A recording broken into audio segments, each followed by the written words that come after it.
Ilmu itu sederhana, sesuatu yang mudah. Karena ilmu itu fitratallahi allati fataran nasa napa. Misalnya begini, saya orang miskin, nggak punya apa-apa. Sudah nggak punya apa-apa, nggak punya jabatan, terus keluarga yang nggak pati loyal, mungkin istri ada ngidolakan kita, bahkan anak kita sendiri juga nggak ngidolakan kita. Itu kan sial-sialnya orang, anak kita aja nggak pernah ngidolakan kita. Tapi untuk bahagia itu sebenarnya sederhana.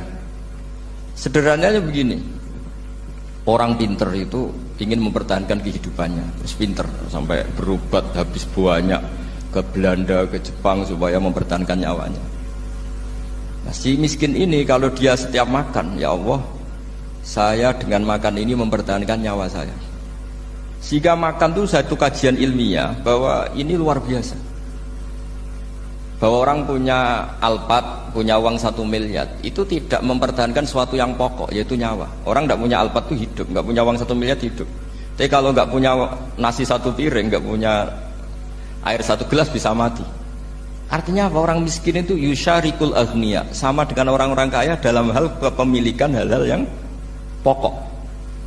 Tapi kadang-kadang orang miskin itu ya nyon sewu agak belagu, sudah miskin ingin punya Alphard, sudah miskin ingin punya uang, ya dia tersiksa. Harusnya cara berpikir nggak punya Alphard tuh masih hidup, nggak punya uang 1 miliar masih hidup.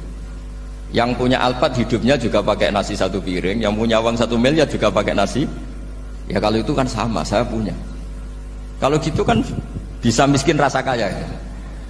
Itu memang harus dilatih. Nah, kalau orang kaya kan rumahnya banyak di mana-mana. Memangnya kalau rumahnya banyak di mana-mana terus tidur di sini 1 jam, di rumah itu 1 jam, malah nggak bisa tidur kan? Tetap aja yang dipakai 1 kamar. Itu gunanya apa punya rumah banyak? Setidaknya zaman miskin itu dia berpikir gunanya apa punya rumah banyak untuk dipakai ya hanya 1. Meskipun suatu saat kalau dia kaya juga berpikirnya agak rubah.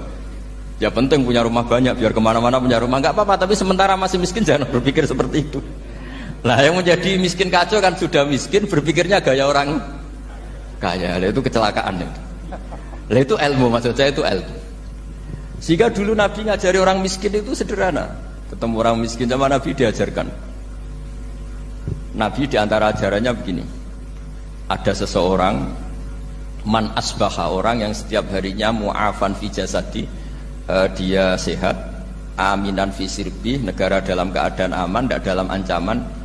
Indahu qutu yaumi, dia hari itu punya makan. Faka'an nama khizat lahu dunya bihadzafiriha, berarti dia sudah punya dunia dan seisinya. Karena polanya sama. Buat Presiden Amerika itu yang untuk mempertahankan nyawanya ya makan pokok dan minuman pokok, bukan jabatannya sebagai presiden atau punya uang triliunan. Orang paling kaya di Indonesia juga gitu, untuk mempertahankan hidupnya juga dengan makanan pokok. Dan itu orang miskin punya. Kehidupan paling top itu apa? Ya kehidupan yang mempertahankan nyawa itu yang paling top, lainnya itu enggak. Karena mempertahankan nyawa ini super penting dan orang miskin bisa. Nah, saya berharap ilmu seperti inilah menjadikan dulu itu kuat ketika melawan Belanda. Kenapa kuat? Karena mereka gampang syukur.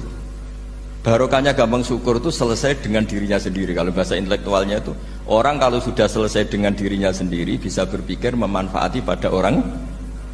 Dulu orang-orang miskin ketika era sahabat, termasuk era para ulama yang mendidik para umatnya, itu selesai dengan dirinya sendiri. Nah sekarang banyak orang miskin juga termasuk orang kaya, bahkan belum selesai dengan dirinya. Wah itu angel, ngajak jihad angel, karena dengan dirinya saja belum selesai. Maka masyhur itu kan ketika perang Tabuk, ada orang datang, kira-kira kalau Indonesia pakai beras 4 kilo, ya Rasulullah yang 2 kilo tak kasihkan keluarga kami supaya bisa makan, yang 2 kilo tak kasihkan jenengan untuk biaya perang. Perang Tabuk itu perang tersulit, disebut perang Dhatil Usra. Sekarang hitung saja, ini coba dihitung, mungkin yang bagian kasir tahu. Kalau 2 kilo kali 3.000, umat Islam pas itu sekitar hampir 3.000, itu sudah 6.000 kilo. 6.000 kilo itu artinya apa? Orang miskin ketika perang membiayai dirinya sendiri, itu satu. Kedua, dengan mental memberi, orang ini tidak tamak. Barokahnya tidak tamak, tidak nyalahkan yang kaya. Efek dari itu apa ketika perang Tabuk? Sumbangan dari Sayyidina Utsman yang jumlahnya besar sekali, yaitu diantaranya 1.000 dinar. 1 dinar kira-kira 4,25 gram, berarti sekitar 4.000 gram. itu bisa diberikan alat perang. Sumbangan dari Abu Bakar juga bisa dipakai beli kuda untuk perang. Nah bayangkan kalau kebutuhan orang miskin ini untuk makan itu nggak mau urun, wah usaha miskin nggak perlu urun, usaha miskin dipakai alasan terus. Maka jumlah 3.000 ini akan mengurangi anggaran untuk belanja peralatan perang karena untuk konsumsi orang miskin. Udah gitu kadang mangane tanduk itu kan repot. Wes miskin mangane tanduk, nak antri mo kan ribet.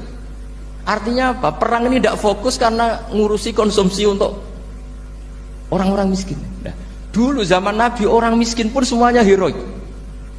Mereka dibantu gak mau, inginnya bantu. Sampai dicibir sama orang munafik. Apa gunanya sedekah 2 kilo? Wong perang ini perang besar antar negara. Pas itu mau perang melawan Romawi.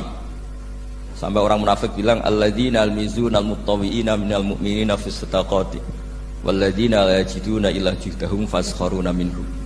Orang-orang munafik digambarkan Allah orang-orang yang mencibir sedekah kecil. Wong untuk perang besar kok sedekahnya hanya 2 kilo. Tapi yang mahal bukan 2 kilonya. Kalau ada 1 juta orang miskin menyumbang negara 20.000, itu artinya apa? Kita punya rakyat yang inginnya hubungannya dengan negara memberi. Tapi coba kalau kita 2 juta rakyat yang inginnya dari negara mendapat, pegawainya demo ya. Nah ini ajarannya Nabi yang luar biasa. Dulu Nabi itu bisa mendidik orang miskin pun bermental memberi. Nah barokahnya bermental mandiri ini mereka selesai dengan dirinya sendiri. Coba kalau mereka tidak bawa makanan sendiri ketika perang, mungkin kuda yang untuk perang, terus mereka berpikir, "Bu ini saja disembelih supaya kita bisa makan." Ribet kan? Ngapain beli senjata yang mutakhir, makan saja nggak bisa. Tapi barokahnya mereka urun sendiri. Mereka selesai dengan dirinya sendiri. Ini hebatnya didikan Rasulullah SAW.